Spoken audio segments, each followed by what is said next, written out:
Hello বন্ধুরা, একটা বিশেষ খবর পাওয়া গেছে।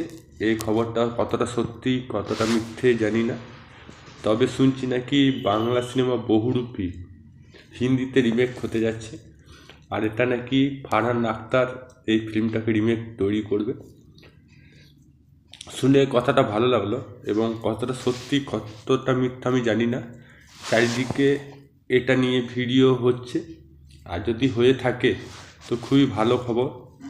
কারণ এতদিন আমরা দেখেছি যে বাংলা সিনেমা রিমেক হয় না, সাধারণত দক্ষিণ ভারতের সিনেমাগুলো হিন্দিতে বা বাংলাতে বা অন্য ভাষাতে রিমেক হয়। যদি বাংলা সিনেমা যদি ভালো গল্প থাকে এবং সেটা বলিউড বা অন্য রাজ্যে যদি সেই সিনেমাটা রিমেক হয়, তো আমাদের কাছে একটা বিশেষ গর্বের ব্যাপার। কারণ অনেক দিন হলো বাংলা সিনেমা রিমেক হয় না। আগে হতো, কিছুদিন আগে হয়তো রিমেক হতো, আমাদের কাছে সেই খবরটা আসে না।